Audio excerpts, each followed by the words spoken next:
We had a client that we worked with, and she was really struggling with profitability. She kept raising tuition. She actually did 3 tuition increases within a 15-month cycle, and she still could not catch up. So I helped her work with our 6 money leaks in schools, and she only used 3 of the 6 money leaks and cut her expenses by 50%. 50. She did not fire anyone. She did not slash any of her programs, and she did not work more hours. Again, the 6 money leaks are not hacks or spreadsheets. These are patterns. They are small decisions that feel so normal that your school does, but they quietly drain your school's profit. So if you've ever wondered why you're working so hard, but still not seeing the return, this is your first step to clarity. Click the link in the show notes and find out what it's actually costing you.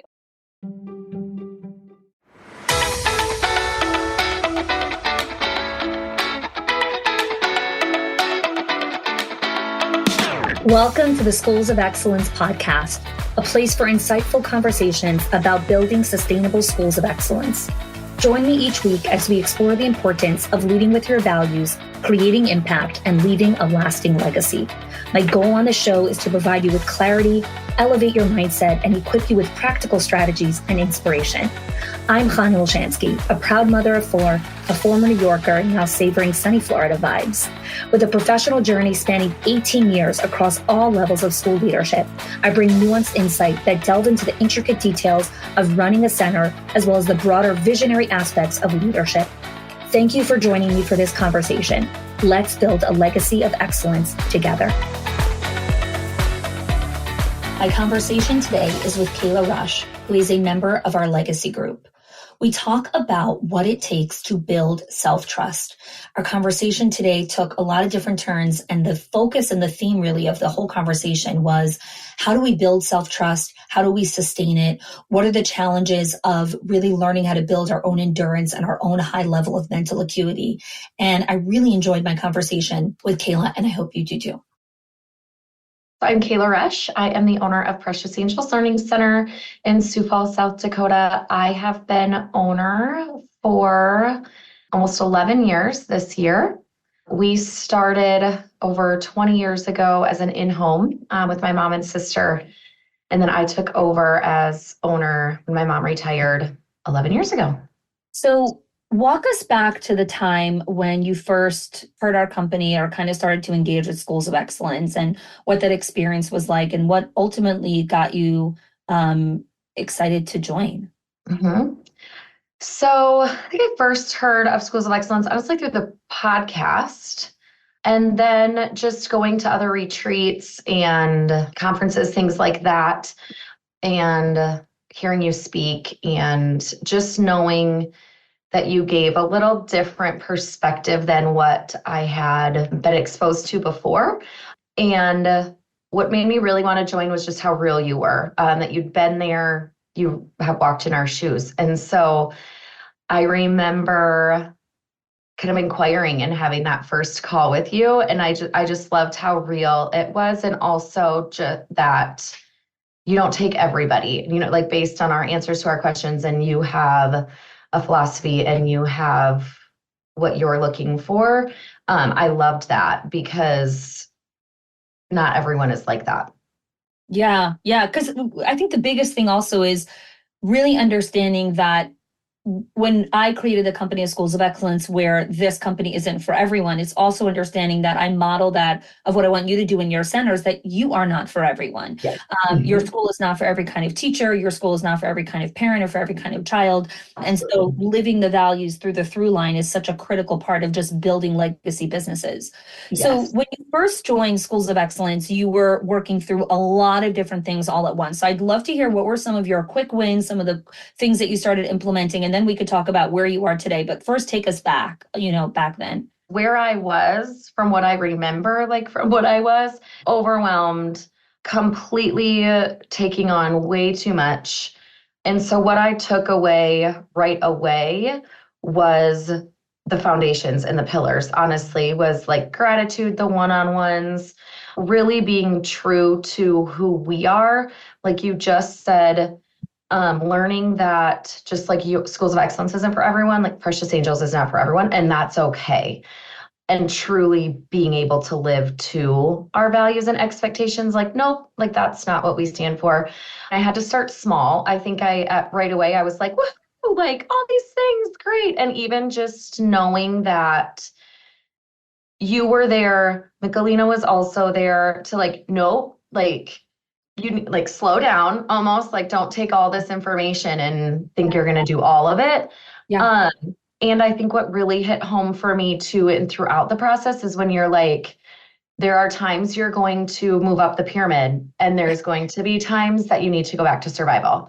It's all in seasons, where I think I was in that mindset of, nope, once you reach the top of the pyramid, you need to stay there because Yeah. you've reached there. But no, life doesn't work like that. Business doesn't work like that. And that Yeah. it's okay to go back to survival, and just go back to survival and rewatch those videos and like live in that. And it works. Let's talk about self-trust, because one of the distinct memories I have of you when you and I first connected is you had this desire to really want to trust your decision making and trust your experience and trust your knowledge and trust your training. But it was this constant pendulum where you would like trust yourself and then you would talk yourself out of it. You would trust yourself and then you talk yourself out of it. And so I'd love if you could just share a little bit about some of that inner dialogue during that season. And then I want to talk through how you have become the unstoppable person that you are now with the self trust that I describe you as. You are this unshakable force. Like it doesn't matter how much the ground is moving around you. You're like, I got this. I got it. Yeah. And it is Yeah. so hardcore and it is so beautiful to witness. But Thank let's you. go back to where it once was. Tell us about that story. Yes. So truly having like schools of excellence during the COVID, I mean, my self-trust definitely was shaken through all of that. How so? Um, Walk us through that. I think because, I mean, prior to that, I knew I could make a decision and I felt good. Like I did have the self-trust. Um, Through that, and I didn't realize in the period until honestly, like a lot of our conversations, just with I couldn't make I mean, so many decisions that need to be made were not mine to make, but I was having to make different decisions, whether I agreed with them or not, Mhm, for mhm. the business to keep it alive, to stay open. And I sometimes, like, we were fortunate enough at the time to stay open.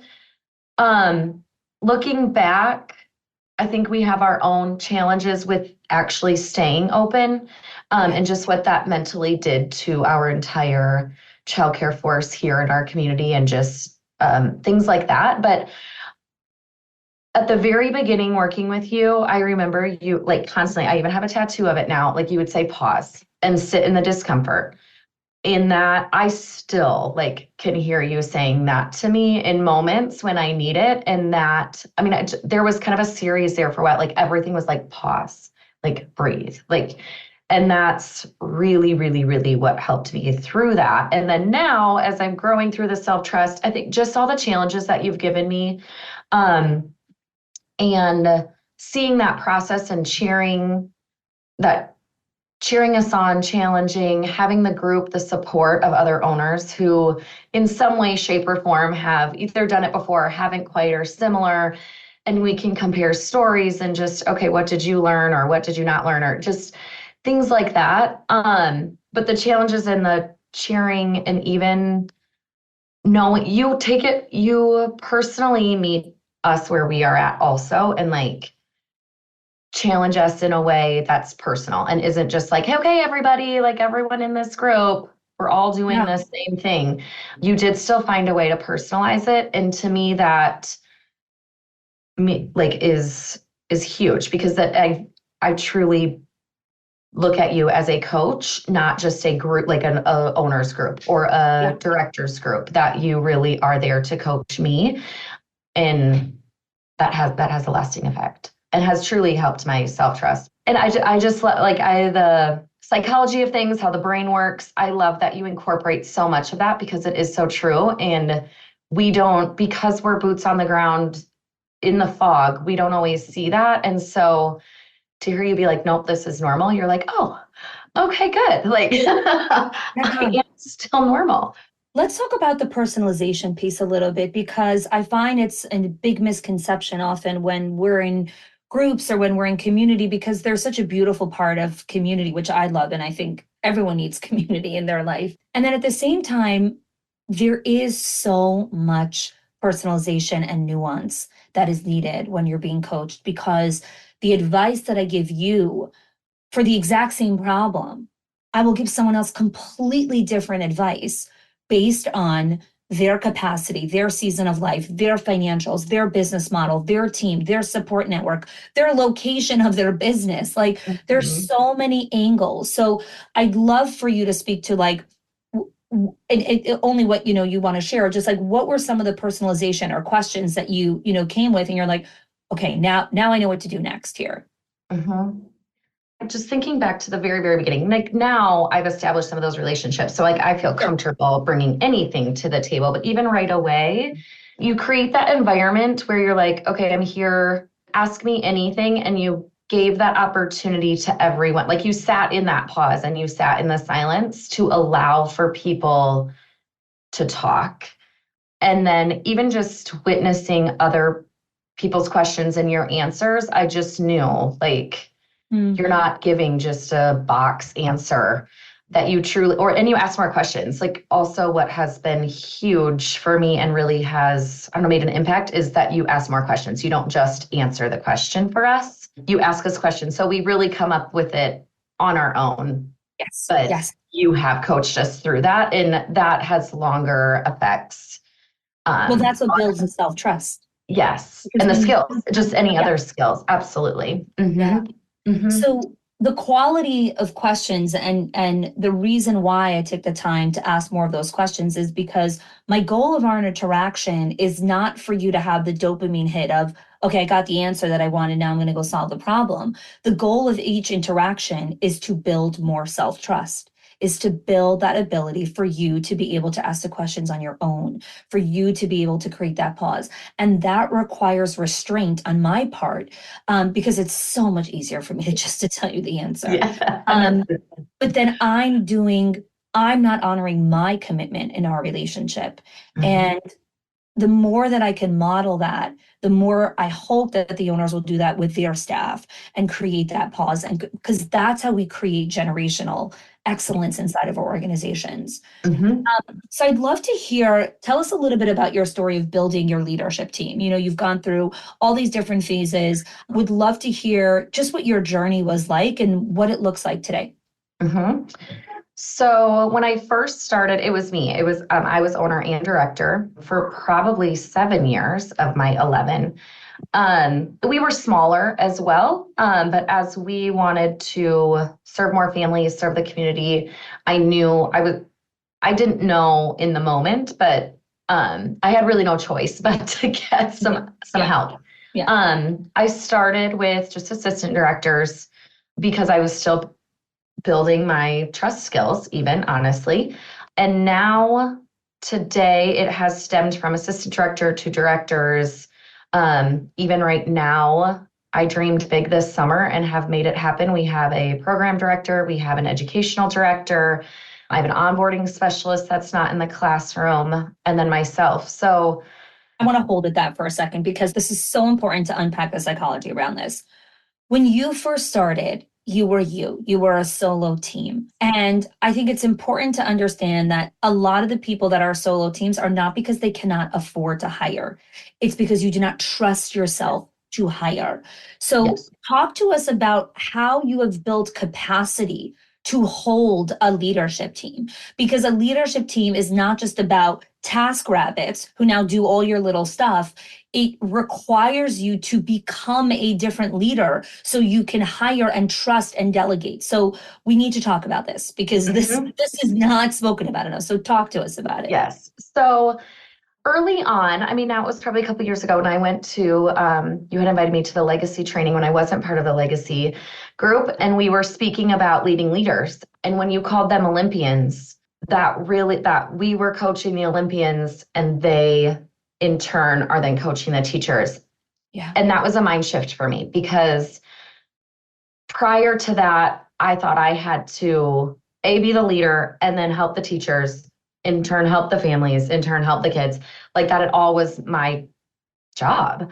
But to then be like, oh, I get to coach Olympians and then they can have that empowerment and build that trust then with the teachers. And I don't have, it gives me so much more capacity and room to extend the vision and to dream big and to actually move forward instead of just staying where we were.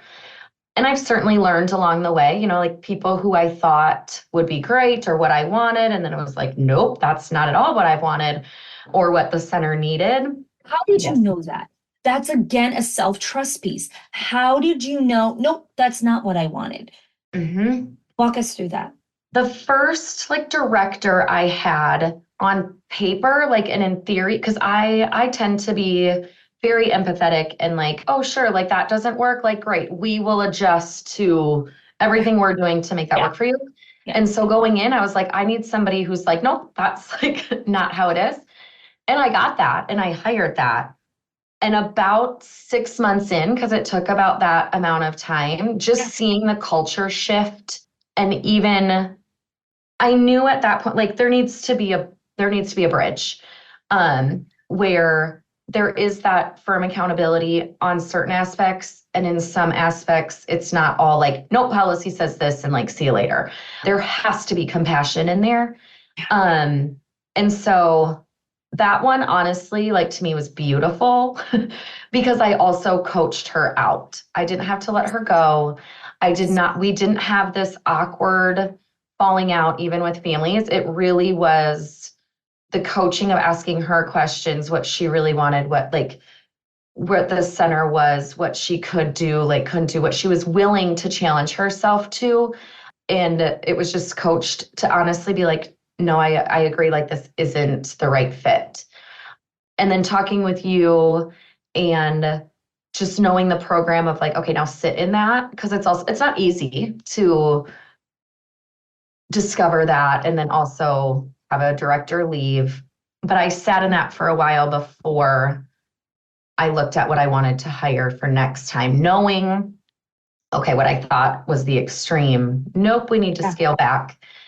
Let's unpack those things here, because this is so beautiful. This is such a beautiful chapter in your leadership journey, right? Where you have this personality of being empathetic and loving and heart-based and centered and intuitive. And you were realizing oh, 1 second, people are taking advantage. Maybe I need someone who's a little bit stronger. And so you went to the pendulum on the other side and you're like, all right, I got this person. She's going to strap everyone together. And then the culture started to take a shift to 1 second, this is actually not what I desire.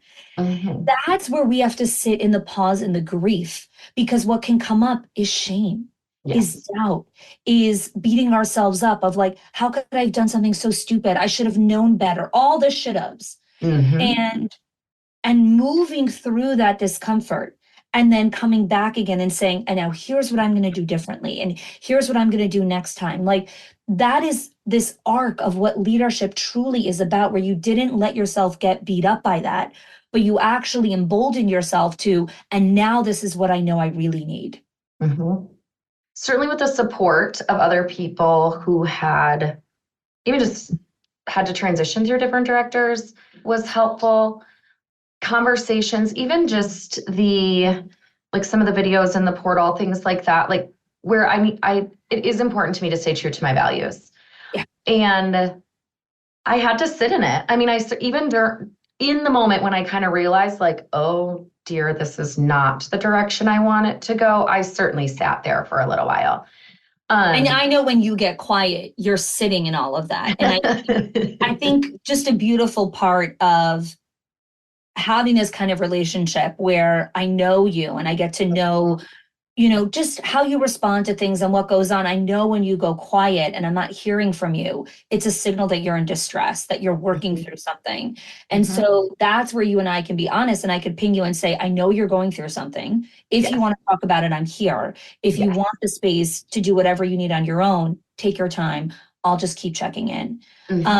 I'd love if you can share just what that does for you in your leadership and how that helps who you are as an owner and as a leader in your school. Yes. So I think sometimes I don't even realize I get quiet. So the first time you did that, I was like, oh my gosh, I am like, I was able to like be where like, oh my gosh, I am being quiet. Thank you. Like, and just how much that meant to me because you do know me and not a lot of, just because it's not Tuesday or whatever day, like is our coaching call, it's like, oh, you're quiet. Like I'm going to check on you. And that's what builds my trust, B, our relationship, and what makes you so great at what you do because you genuinely care about everyone in the industry and your clients. And it what it has done for me is even I think the third time you did it, I like laughed out loud. I was like, oh, she's got me. um, and there are times I still struggle like to ask for the help because I don't even necessarily know what I need help with. Yeah. And so what's beautiful is when you're like, hey, you're quiet, talk to me. And then like you just give us that space to literally talk where you can pick out, okay, even the root cause. Like there are so many times, even still today, like with my team, I'm like, but what's the root cause? Like all of this stuff is surfaced at like, what is the root cause? Like we're just solving minor problems here. To me, it's those small, and they're not small, but they seem small to people that Because do it's only coach like 5 minutes. Like you'll 100%. ping me 2 minutes, I'll respond, and it's a 5 to 7 minute Yeah. exchange. So it Mhm. feels small, but the ripple effect of that is huge. Absolutely. Hmm. Hmm. I'd love to talk a little bit about when we look at the value of community and coming to events and building relationships. I think a lot of people are either super excited about events and they want to like take all the information that they can, build all these, connections or whatever it is. Some people are afraid to go to events because they don't want to be exposed. They just want to stay in the back and hide. So everyone's got their own kind of reasons for coming to events and stuff. And so you've been to, a fair share of schools of excellence events, both our big ones and our private retreats. I would love to hear how these events have impacted your quality of life, your culture, your retention, because it has all of these little impacts that are sometimes hard to measure. Only when you look back, you could be like, okay, yes, this is where the impact has been. Yes. I would say I sat in the middle of like being super excited, like, yes, I want to learn, and like very intimidated by some people in the room. Like just be like knowing Yeah. just, but what I've loved about maybe not at first, but looking back is you seated people at the table on purpose with certain people. And at first it was kind of intimidating, especially like sitting down, you're like, oh, like I've seen this person or heard this person on a podcast with you, or I am not to that level. Mm. But then hearing their stories, being like, oh my gosh, this is what we have in common. I don't know that I would have sought that out. And so even knowing that, and even like, oh my gosh, you felt like I should be here at this table allowed me to open up more. The private events, I love, love, love the private events. At first, I mean, I'm pretty like go with the flow, like, yay, like let's all have fun. When it was like, we're gonna stay in the same house. And I know some people were like, oh my gosh, what is this gonna look like? But I loved it. Yeah. And those relationships, I learned so much from you during during our small sessions in our groups. But even afterwards, when it's like we turn the TV on and we're all just sitting there, still sort of talking about things we learned and processing, but also then just being people, where you gave us the space to be people. Like we didn't have to be the owner, we didn't have to be in charge. We got to sit by the pool, we got to go play games. We don't always do that because we get caught up in it. And who doesn't love to go to Florida?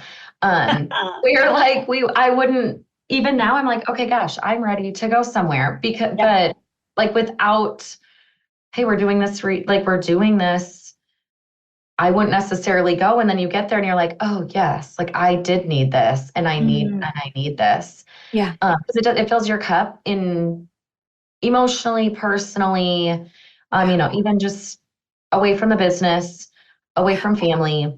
And you provide so much time, even though sometimes I'm like, I don't really know what to journal or like to sit in that. But sometimes I don't even realize that, like, even if I don't write anything, I just sit there. It's like, that's more like you take what you need out of it. Yes.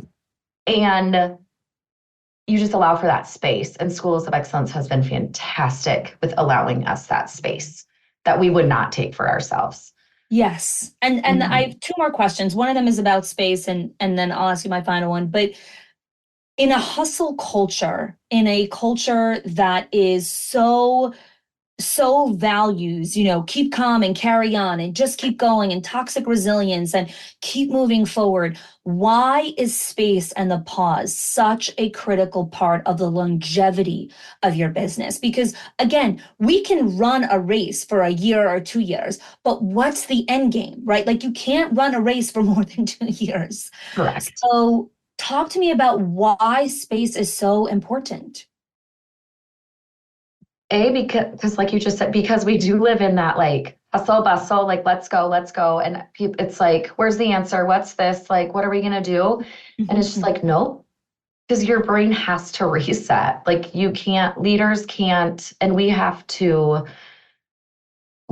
be examples and role models to that. Like, sometimes it is that pause, and it's hard, and it's okay that it's hard to just sit. What's hard about it?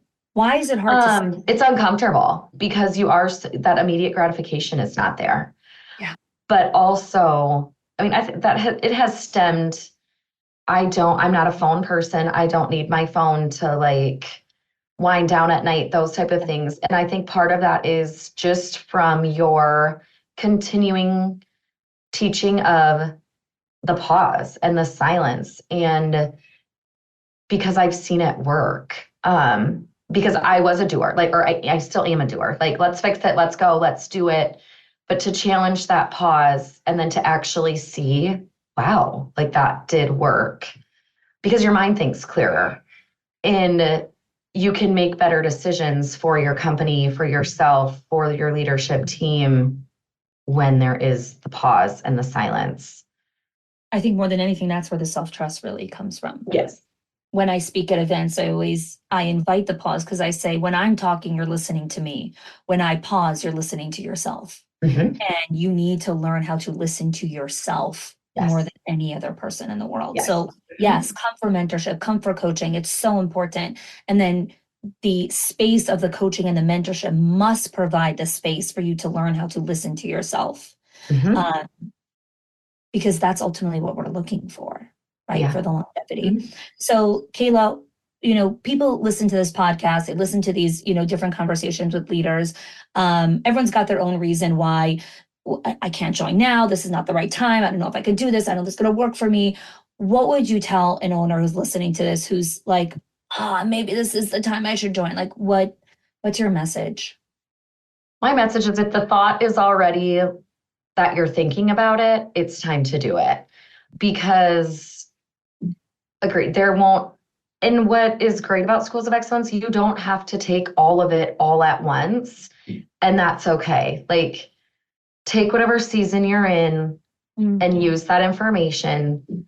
But the coaching, the support, the community, everyone needs that in some form. So if that's Schools of Excellence and you're already drawn to that, go for it, because you'll find a way. The resources will come, the time will come, you'll find a way. But because your brain is already like, oh, maybe I need that, then you do need that. Like, you just have to trust yourself and talk to your inner self and like trust, okay, yes, I do need something. Thanks so much for joining me in our conversation with Cayla. If at any point during the conversation you found yourself in parts of Cayla's story, you resonated with some of the examples she shared around her leadership team and her director, or how she learned how to battle her own, just self-doubts, and how she built that unshakable self-trust in herself. This is what we do inside of our Directors in Our Circle and our Owners HQ program. It's not just about the content and the training and the community. That's a huge part of it. It's really about building those skills, those decision-making skills, those self-trust skills. You need to learn how to trust yourself. You need to learn how to find your own confidence, because leading a school is hard, and you want to do it in the collective of community and mentorship, of coaching, of accountability. So if at any point in the last little bit you've been thinking about joining, this is your sign to fill out an application. When you fill out an application, you'll jump on a right fit call and we'll get to understand a little bit more about your season of life, what your goals are, what your challenges are, what your strengths are as a leader. And we'll get to see, is this the right fit for you? Is this the right time? Is this the right program that support your next level growth as a leader? So hit the link below and apply, and I look forward to connecting with you.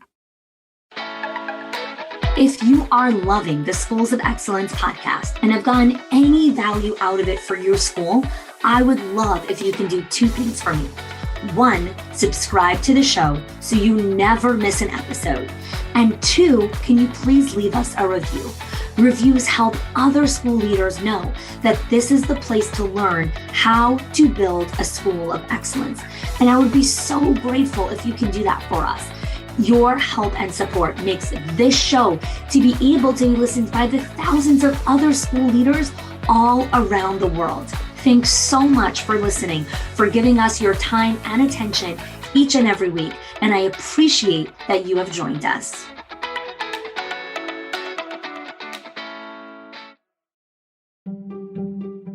If your accountant has ever told you to cut back on professional development or slash your teacher appreciation budget or your staff development budget just so you could stay afloat, or has told you, hey, you probably can't go invest in that program, please listen. The problem is not that you're spending too much money on your people or yourself or your investment or your support system. It's that your school has invisible money leaks that are draining your profit, leaks that no spreadsheet will ever catch or accountant. So I created the 6 money leaks of schools that show you the 6 core areas that schools lose money every single month without realizing it. If you close even one of them, your profits will start to soar without sacrificing your team. Go get it now and stop blaming the things that are actually building your school.